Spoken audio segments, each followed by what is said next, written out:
আজকে তোমাদের একটা গুরুত্বপূর্ণ আপডেট দিতে চলেছি যে পুলিশের পরীক্ষাগুলো দীর্ঘদিন আটকে রয়েছে বা কবে হবে, ওবিসি কেস, সমস্ত কিছু এ থেকে জেড আজকের ভিডিও আলোচনা করব। তোমরা দেখতেই পাচ্ছ এসএসসি মামলার যে এত বড় একটা চাকরি বাতিল যে চলছে, সেই নিয়ে অবশ্যই একটা চাপ আছে। এই একটা সুযোগ, এই এখন যদি আমরা একটা আন্দোলন বা আমাদের যে দাবি সেটা তুলে ধরতে পারি যে দ্রুত আমাদের পরীক্ষা চাই, সেম দাবি নিয়ে আমরা আরও একবার পথে নামার একটা পরিকল্পনা চলছে। প্রত্যেক যারা ইউটিউবাররা আছে তারা প্রত্যেকেই এটা আলোচনা করো, স্যাররা যারা প্রত্যেক আছেন তাদের জন্য প্রত্যেককে বলছি ভিডিওটা অবশ্যই প্রত্যেকে শেয়ার করে দাও প্রচুর পরিমাণে, আর অবশ্যই একটা করে লাইক করবে, আর চ্যানেলটা নতুন হলে চ্যানেলটাকে অবশ্যই সাবস্ক্রাইব করে দাও।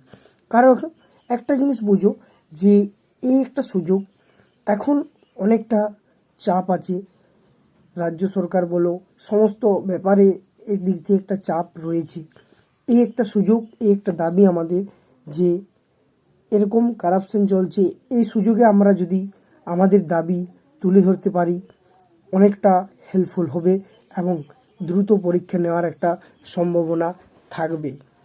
তাই বলছি প্রত্যেকে এক হয়ে যাও, প্রত্যেক স্টুডেন্টরা এক হয়ে তৈরি হয়ে থাকো, যাতে আমরা এরকম একটা সিদ্ধান্তে পৌঁছাতে পারি এবং তোমাদেরই লাভ।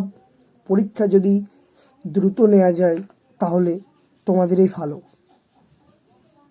আর একটা বিশেষ জিনিস যে প্রিপারেশন কিন্তু নিতে থাকো, যারা যেরকমভাবে নিচ্ছ প্রিপারেশন কেউ বন্ধ করবে না। পরীক্ষা এখন নেওয়া সম্ভব হোক নাই হোক, কিন্তু প্রিপারেশন তোমাদের নিতেই হবে। তাই বলছি আজকের আমাদের আলোচনার বিষয় হচ্ছে এই একটা সুযোগ, এই সুযোগে যদি আমরা কিছুটা আন্দোলনে থাকি বা আমাদের দাবিগুলো তুলে ধরি অবশ্যই একটা হেল্পফুল হবে। তোমরা নিজেরা বিবেচনা করে দেখো, যদি ভালো হয় অবশ্যই প্রত্যেকেই কমেন্ট করো, আর যাদের যাদের মতামত আছে অবশ্যই জানাও। আমাদের একটা আলোচনা চলছে প্রত্যেকেই যে এই একটা সুযোগ, এই সুযোগে আমরা যদি পথে নামতে পারি অবশ্যই কিছু না কিছু রেজাল্ট হবে। তাই এই নিয়ে আমরা আলোচনা বা একটা ডিসকাস চলছে যে কবে কি করা যায়, কোন ডেটে একটা ছোটোখাটো একটা আলোচনা বা একটা ছোটোখাটো পথ র্যালি করলে যদি কিছুটা সম্ভব হয় পরীক্ষা নেওয়া, এটার একটা পরিকল্পনা চলছে। অবশ্যই ভিডিওটা যদি ভালো লাগে থেকে অবশ্যই প্রত্যেকে একটা করে লাইক করে দাও, আর প্রত্যেকেই তোমাদের বন্ধুদের মাধ্যমে শেয়ার করে দাও। আর চ্যানেলটা যদি এখনও না নতুন হয়ে থাকেন অবশ্যই চ্যানেলটাকে অতি অবশ্যই সাবস্ক্রাইব করে রাখুন।